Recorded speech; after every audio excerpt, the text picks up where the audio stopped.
আমাদের দাবি স্বরাষ্ট্রমন্ত্রীর পদত্যাগ। আপনারা যদি নিরাপত্তা নিশ্চিত না করতে পারেন, আপনারা গদি ছেড়ে দেন। স্বরাষ্ট্র উপদেষ্টার পদত্যাগ সহ দেশব্যাপী ধর্ষণ ও নারী নিপীড়ন বন্ধে স্বরাষ্ট্র মন্ত্রণালয়ের অভিমুখে পদযাত্রা শিক্ষা ভবনের সামনে পুলিশের বাধার মুখে পড়ে। গণপদযাত্রাটি টিএসসি পেরিয়ে স্বরাষ্ট্র মন্ত্রণালয়ের দিকে আসতে চাইলে শিক্ষা ভবনের সামনে আটকে দেয় পুলিশ।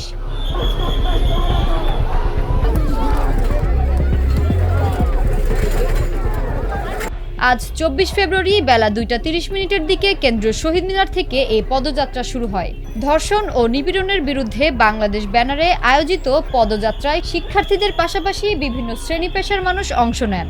পদযাত্রায় অংশগ্রহণকারী স্বরাষ্ট্র উপদেষ্টার পদত্যাগ, বিচারহীনতার সংস্কৃতি বন্ধ ও নারীদের নিরাপত্তা নিশ্চিত করার দাবি জানান। নিরাপত্তাহীনতার যে ভোগার যে শ্রেণী, তার মধ্যে প্রথমেই আসে নারীদের কথা।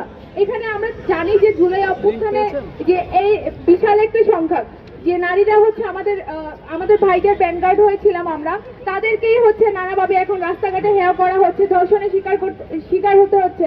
কিন্তু এই যে সরকার, স্বরাষ্ট্র উপদেষ্টা যাদের দায়িত্ব হচ্ছে নিরাপত্তা নিশ্চিত করা, তারা নিরাপত্তা দিতে যাচ্ছে না। প্রথমে আমাদের দাবি আজকে যে স্বরাষ্ট্রমন্ত্রীর পদত্যাগ। এখন আমরা দেখতে পাচ্ছি সেই 50% যে অংশীদারিত্ব, সেই 50% জন্য যে সংস্কারগুলো হওয়ার কথা ছিল, তার একটাও পালিত হচ্ছে না, একটাও গৃহীত হচ্ছে না।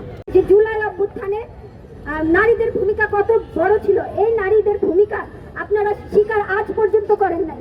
স্বীকার তো দূরের কথা, আপনারা নিরাপত্তা পর্যন্ত নিশ্চিত করতে পারেন না। আমাদের আন্দোলন চলমান থাকবে। এই আন্দোলন আপনাদের দেখিয়ে দিবে যে নারীরা রাজপথে নামলে কি হয়। নারীরা তাদের নিরাপত্তা নিশ্চিত করেই ছাড়বে। আপনারা যদি নিরাপত্তা নিশ্চিত না করতে পারেন, আপনারা গদি ছেড়ে দেন।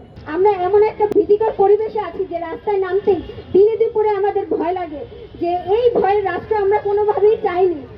সংস্কার বলে নারীর নিরাপত্তাটা পর্যন্ত নিশ্চিত করতে পারছেন না। আপনাদের মুখে আমরা নিরাপত্তা নিশ্চিতকরণের একটা কথা শুনতে চাই। আমাদেরকে আশ্বাস দিন যে আমাদের সমাজটা নিরাপদ। এর আগে শহীদ মিনারে সংক্ষিপ্ত সমাবেশ শেষে পদযাত্রাটি স্বরাষ্ট্র মন্ত্রণালয়ের দিকে এগোতে থাকে। তবে বেলা 3টার দিকে শিক্ষা ভবনের সামনে আইনশৃঙ্খলা বাহিনী পদযাত্রায় বাধা দেয়। এতে আন্দোলনকারীদের সঙ্গে পুলিশের ধাক্কাধাক্কির ঘটনা ঘটে। অংশগ্রহণকারীরা পুলিশের বাধা সরিয়ে এগিয়ে যাওয়ার চেষ্টা করলেও সচিবালয়ের দিকে অগ্রসর হতে পারেননি।